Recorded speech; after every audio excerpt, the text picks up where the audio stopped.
Hello, everybody, and welcome to GCRE TV, the new home of commercial real estate. Today, we have the opportunity to speak with Blaine Strickland, one of the commercial real estate foremost speakers and advisors and mentors to people who are in the industry. He's got well over 40 years of experience, and I consider him one of the go-to persons that can advise you and give you the right details for the right direction that you want to go to. Blaine, how are you doing today? Good morning, Gavin.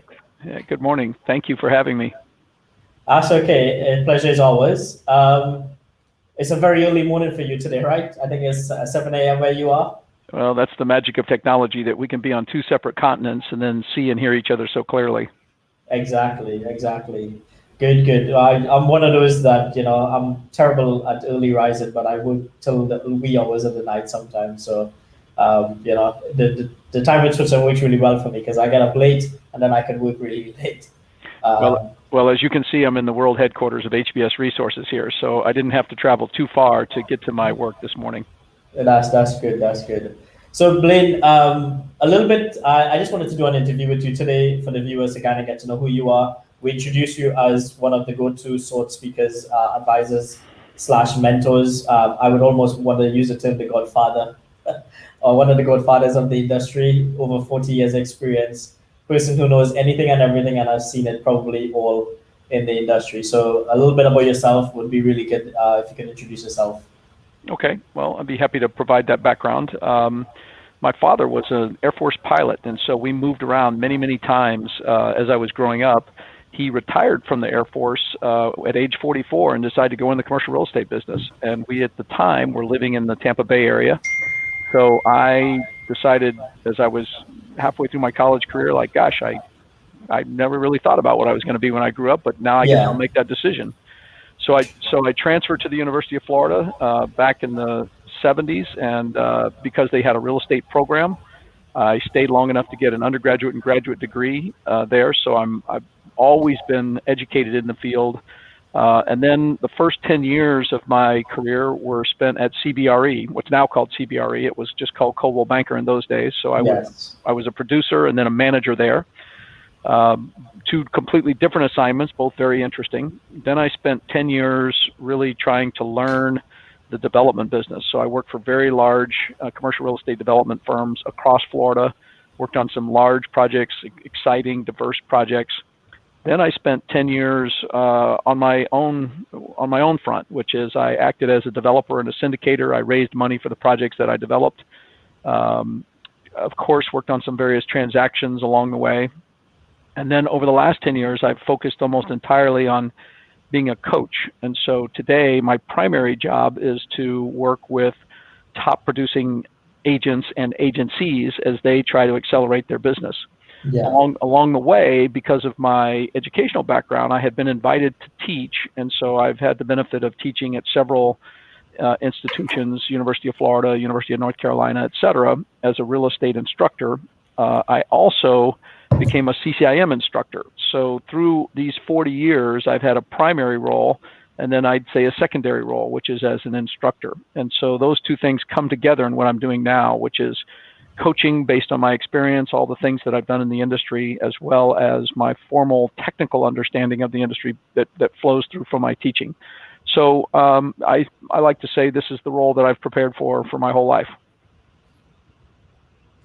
That sounds really interesting, Blaine. So you've kind of had a very varied expertise, knowledge across the board, as we would say. So you've kind of seen all the different segments, how they work, how they interact with each other, the highs and the lows, and what you need to consider when doing anything, would be a safe bet to say. Yeah, I really like the role that I have now because when I work with top producers, and I've been fortunate to grow a client base across the country, I am exposed to best practices by top producers. So I'm really very much of a learner. I move from group to group or from producer to producer. Their challenges are sometimes similar, but they approach them in different ways. And so I learn a lot from my clients. That enables me to sort of stay at the cutting edge. Just yesterday, I was in a conversation with a young guy explaining his new technology to me, and I think he was interested in doing that because of my client base, and I was interested in what he was talking about. And so it continues to be a learning experience for me, that exposure to the agencies, the producers, the trade organizations. And because I work to constantly improve the operations of these different players, I'm always investigating what's new, what's out there. So I feel like I have a really unique role. There aren't too many people that spend their day like I do in this arena. Yeah. Okay, cool. So, Blaine, considering everything that's going on right now with COVID and the pandemic and, the craze in this world, everybody has their 2 cents or one opinion to put into it. How has COVID affected your work, but also maybe your clients' work? And what do you see happening there right now? If we could ask that. Well, from my personal standpoint, I would say that the impact is certainly felt. I will make much less money this year than I have in previous years because I'm not traveling and speaking as much. Many of the classes that I had arranged to teach either canceled completely or were diluted in some way. So it certainly has had a financial impact on me. However, I have been married for 40 years. I work out of my home. We don't have 7th graders that are suddenly home trying to be homeschooled. Yeah. When I'm coaching, if I were coaching you as an example, most of our work would be in this virtual format. We would get together occasionally. That's been taken away. So I guess what I'm trying to say is there hasn't been that much impact on a day-to-day basis in terms of what I do. It was easy for me to move into this virtual world because I have been doing it like this for 10 years. In other words, I didn't just discover Zoom in the last year. I've been using virtual calling for a long time. So for me, some financial impact, but in terms of my day-to-day activities, pretty much the same. I'm bored just like everybody else because I never go out to eat. I never, I restrain myself from going to church or even the post office. So I have the same challenges as everybody else in that regard. I would say in terms of my clients, there's been a mixed bag. Some of my clients are landlords and own real estate, and of course they think about whether the tenants are going to pay rent and what the valuations of their properties are going to be. But that has been, in my experience, has been a little bit slow moving. In other words, they haven't panicked. They haven't felt that they need to immediately change things. They're waiting to see how it plays out. On the agencies and the agents, I would say all of them have reported some reduction in the number of transactions. Let's just say maybe the overall averages transactions are down maybe 25%. Now some markets much more than that. Some markets not as much. Fortunately, because I work with top producers for the most part, I think the strong are getting stronger in some ways. They're taking this time to scour their databases, to reinvest in coaching, to clean house as needed. And so I created a little presentation entitled "How to Turn the Great Isolation into the Great Opportunity." And the idea was, how do you take advantage of this time where you're forced to be isolated like this? And just like everybody else, sometimes in your life, there's periods of time where you can actually make progress when you're forced to recalibrate a little bit. Yeah. So for some people, I've actually called that sort of like, yeah, you're going to have to go do it. You're going to have to walk out there and clean out the garage, but you're going to feel great when you do. And so many of the people that I work have been kind of adopted that mentality. Yeah. Okay, cool. Well, that's good. I mean, I think everybody is being impacted right now from what we've been hearing so far. In particular, certain sectors like retail, for example, and office spaces taken a great hit with this pandemic. So in all your 40 years of experience, would you have ever imagined that we would be seeing something like this? We've always prepared for earthquakes or hurricanes, which is the major things that we always see. But have you ever thought that you would see a biological, warfare tactic being used that's going to wipe out an industry possibly or a sector? Well, I would say the answer to that is a strong yes and no. Here's what I mean by that.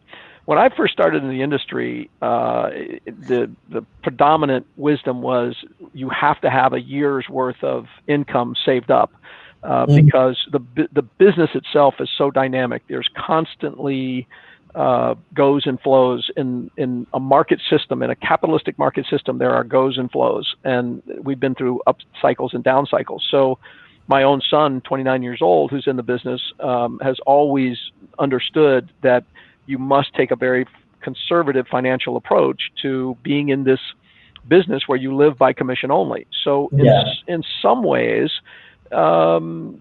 this fits into that category in the sense that the market is not completely gone or completely dead, but this is what you would have prepared for, not knowing that it was going to be a global pandemic, assuming that it was going to be a market swing that would have caused a big change like this. I can also say, though, that as someone who lived through the RTC crisis in the late 80s, and just to remind everyone, the RTC stands for the Resolution Trust Company. It was formed by the government to take in all of the failed loans from the savings and loan industry. The savings and loan industry up until the mid 80s had always been focused entirely on single family lending. They were allowed to get into commercial lending, and within 10 years, the industry was gone from the planet. They made such reckless loans and so many defaulted that the government formed a company, the RTC, to take back these loans. So from 89, 90, 91, there were many, many properties that simply could not trade because the deeds were stored in boxes that were in warehouses in Kansas. And so we would call and say, hey, we have somebody who wants to buy that property. We'll close immediately. We'll close for cash. And they're like, hey, we don't know where the deed is. And so it was a complete standstill that was, in my opinion, from a commercial real estate market perspective, I personally still believe that the RTC crisis was more impactful in the United States than what this has been so far. I am not diminishing by any means the health standards of what's happening. I'm just simply talking about the values of the real estate. If you just isolate on that idea, it was very, very painful in the sense that we simply could not cause transactions to occur. And a lot of companies made, they had to cut a lot of staff. They had to really change their game. It got to be sort of humorous because there were so many buildings, Gavin, that had the RTC, in order to simply keep people from invading their real estate, started to wrap crime tape around buildings. So you would drive down the road and see buildings wrapped with crime tape. And there was no crime committed, of course. It was just simply saying this building isn't available. And so it was just a very different type of crisis than the one that we're in now, but it had a similar impact. So in the big scheme of things, I would just simply say, I'm optimistic about the situation we're in. I think we will have improved testing, and we will certainly have a vaccine at some point, and we will build our way back, just as we did from the RTC crisis, which really had about a 5 or 6 year. It took about 6 total years from the time that it began to the time that we were back to what might have been called normal. That 5 minutes of normal that we get every decade. Yeah.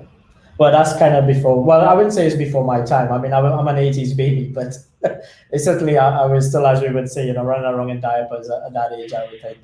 But so onto a different topic now. I understand that you've written 2 books. Tell us a little bit about what that was. What sort of pushed you to write these books, and also where people could possibly get a copy of these. Sure. I've written 2 books. You can see them in the background over that shoulder right there. The first one is called Thrive. It came out in March 2018. The subtitle for Thrive is 10 Prescriptions for Exceptional Performance as a Commercial Real Estate Agent. And so that book is a compilation of the remedies that I offer to my clients when they tell me about their challenges. Or to say it differently, after 8 or 10 years of coaching people, I began to realize that there were several challenges that these producers had that tended to sort of group together. We tend to be very poor record keepers. We tend to be very poor hirers of new people. We tend to be itinerant prospectors. We go down a path and that's fun. Then we go in a different direction. So we don't build systems very well. So that book is really intended to help a producer accelerate their practice. And so when you read that book, you might say, well, I don't have this problem. And so in some ways, you would have to read the book over and over because it deals with challenges that you will have sooner or later. You won't have all of them at the same time.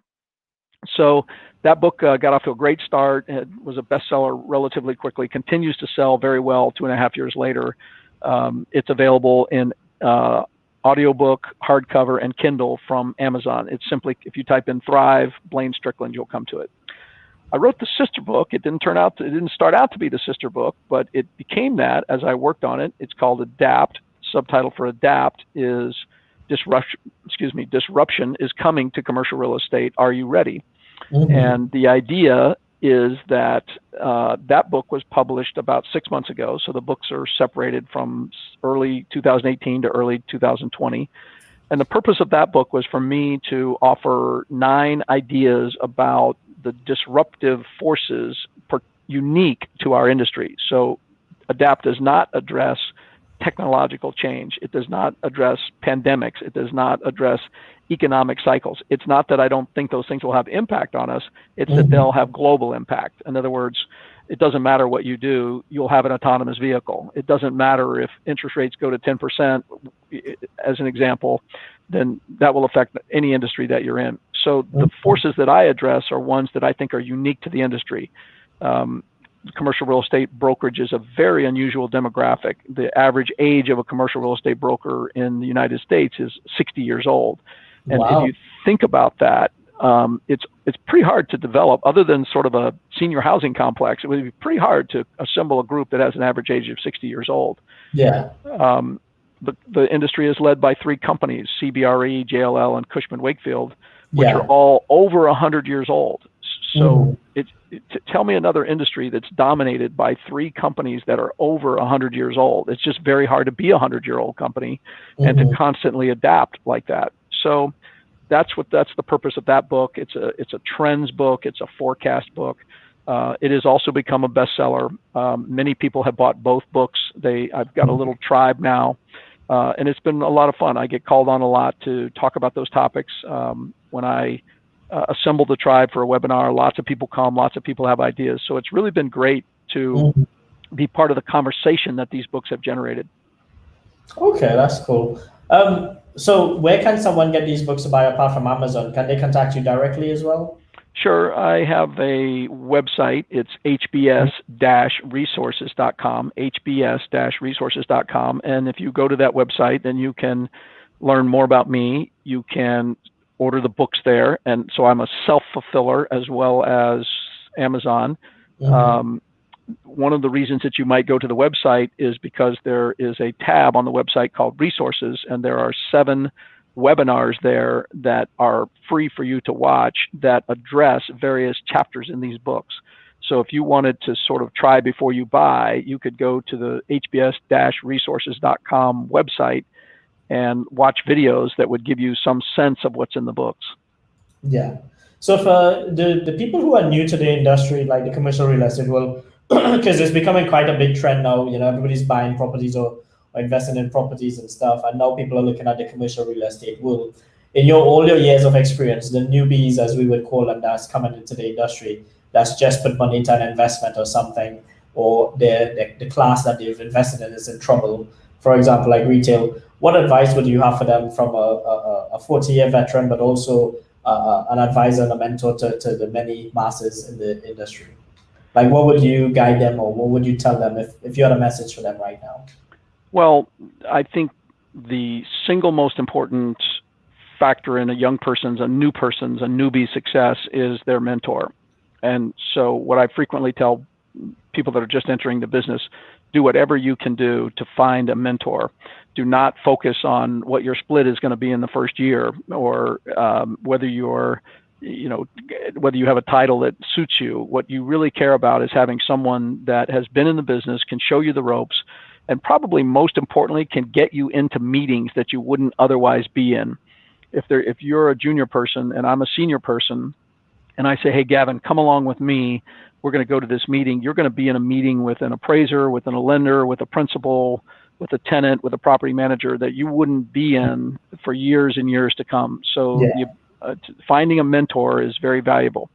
That being said, it's very difficult to find mentors in this business because there's not a great onboarding training mentality in our industry.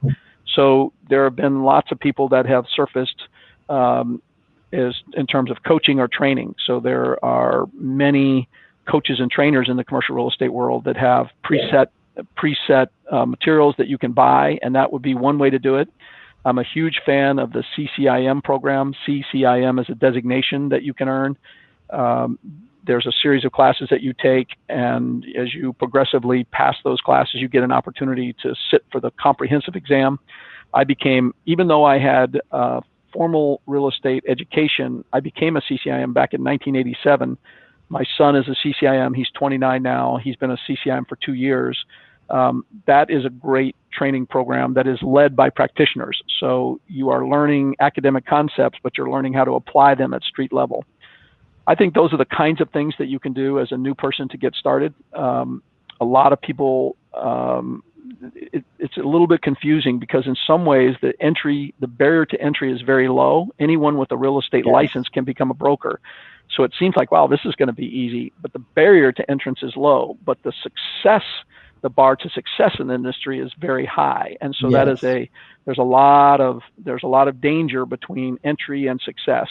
And you need to have a long-term view. You need to be well-financed, and you need to have some sort of Sherpa, some sort of guide to help you get through that process.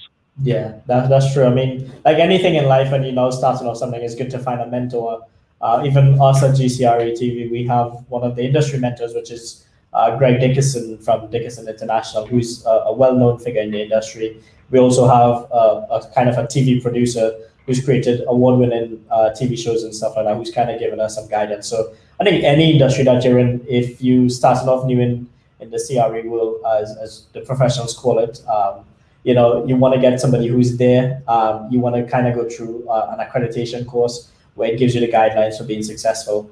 And just to sort of tie up the interview for today, Blaine, if somebody wanted to get hold of you, to speak to you, to possibly hire you as an advisor or a trainer or something like that, how do they get hold of you?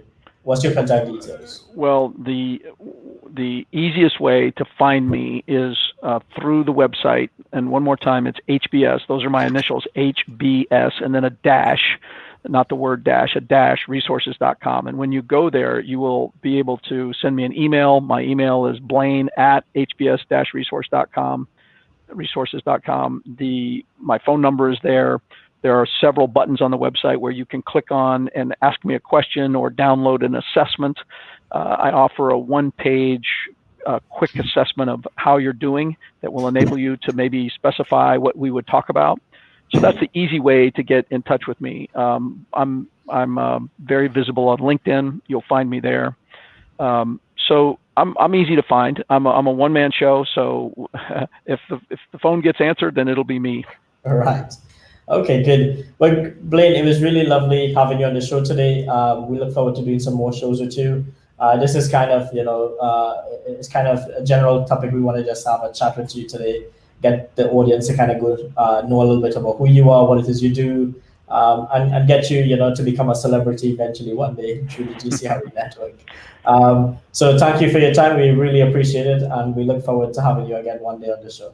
Yeah, thanks, Gavin. I'm excited for the venture that you started. I'm a believer, as you know. I'm an early adopter, so I look forward to having an opportunity to do this again soon.